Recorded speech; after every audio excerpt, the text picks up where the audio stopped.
Unfortunately, I missed the boat on the new super vintage Gibson PAF pickup set that you can get for just under $1,000 or right at $1,000 using laser scanning technology and reverse engineering the concept of PAF, with which they invented, and they have all the data on whatever jargon they want to say to make people think it's more vintage and authentic than something else. It's a super boutique vintage pickup that you're going to put into a guitar that's worthy of $1,000 pickups, presumably. Or are you just going to display them on your mantle in the leather case and just show it off to your cool friends? Like you got the YouTube play button, and then I got my $1,000 PAFs that I'm going to rub in the nose of DiMarzio that I'm calling it this. Matt, what are you doing with the set that you purchased? I am commending Gibson for screwing all the scalpers out there, because it's a product that makes zero sense in as much as,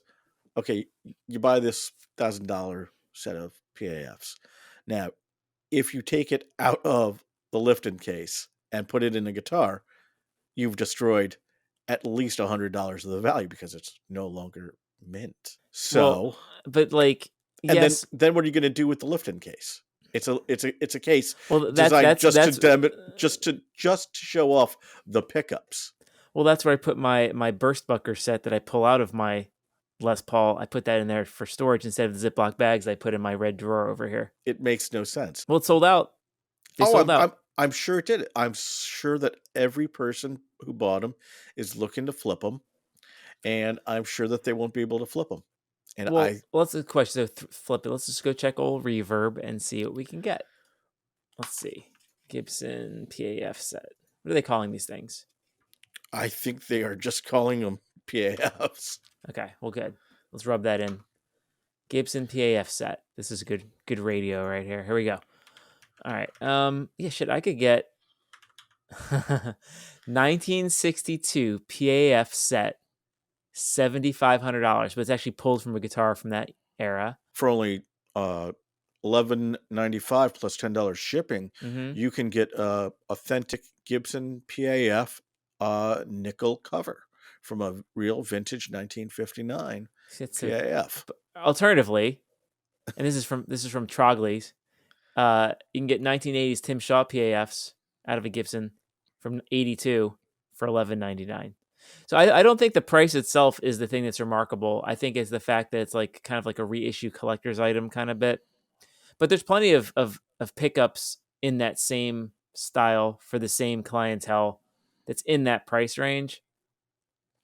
But if it makes you happy, then good for you. I don't think someone buying it to flip it is making good life choices, and you're probably a bad person. But that's why I like what Gibson is doing, because it screws that person. I think it's a good idea for Gibson. It's gotten everyone to talk about the $1,000 pickups, which frankly isn't a terrible price when you consider, like I said, the price just for the covers. You can get a 1971. Look, Ron Ellis pickups of the same era that are in the new, but 930 to 864, we're talking, you're in the same ballpark. So yeah, if you want super high end pickups, because they make a difference, right? If you want to have the luxury, if you're putting luxury items in your other luxury item, awesome. See, I don't think you're doing that, though. I think that this was just the headline, and eventually they're going to be launching that as a new option on all of their reissues. That's fine. Yeah, no, I don't doubt that there will be a PAF like SE line that is basically the same, but is done in a more traditional way, and it's going to fall right into that $199 to $299 range per pickup. I go get that Les Paul Studio or whatever that I get on $750. That's got the same pickups I have in my SG. I'm like, you know what? Let's mix it up. Drop those in there, and I feel like I've got a custom. Those are things that are cool. Seems perfectly reasonable. Actually, $199 a pickup for a Gibson authentic PAF or whatever would be a great price. Yeah, and it would sell like hotcakes, or to the extent that pickups sell nowadays. Well, let's go look at their market. Yeah, so right now at the Gibson shop, your custom buckers, which are basically PF style, are in the $229 to $289 range. Okay, so then And they then can already be marking these up higher than that then. exactly, and then you can get a match set, gold or nickel for basically $500. So you're getting a double markup to get the cool packaging and the knowledge that it's special in some way. And that So you're yeah, playing they're authentic. right, but they'll release one that's called PAF Original or whatever they want to call it, and everyone will think it's amazing. Let's go Uh, check out. So that's the historic collection, the original collection. They have the different collections here. Firebird You pickups, fantastic. Everyone should have Firebird pickups, by the way. They're the best. $130. It's basically free when you think about it. I mean, when you think about it, you there are so many different flavors you could do for these things. You could do obviously you can put them in gold. You could put them in with chrome. You can choose if you want double black, double Yeah. cream, or Oh, zebra. well, you can't get double cream yet.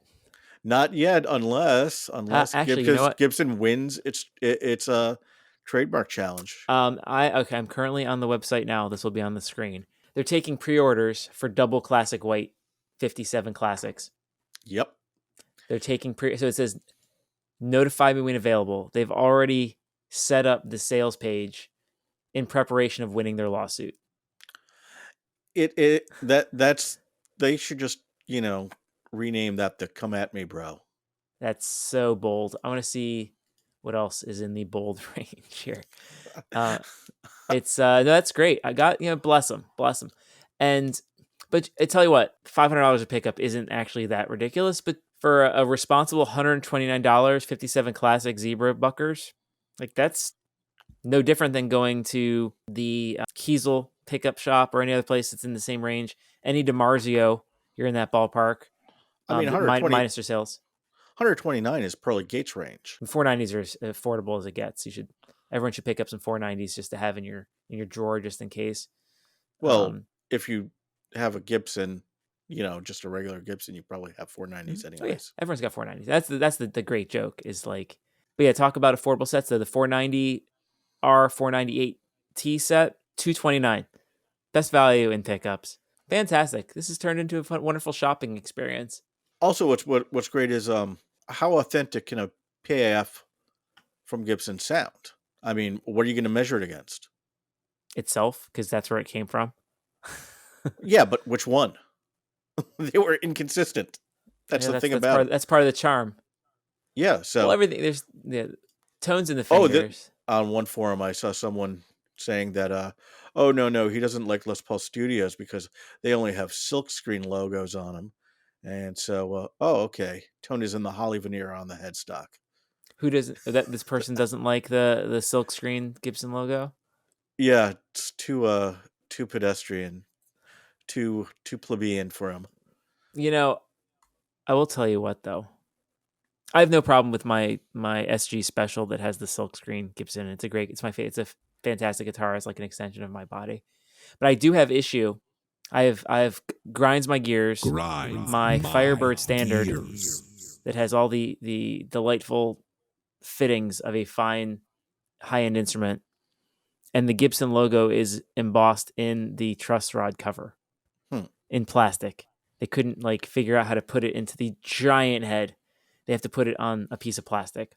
Grinds my gears. They could have found a better place for it. Hey, maybe they'll do a reissue just for you. They'll figure out a special edition.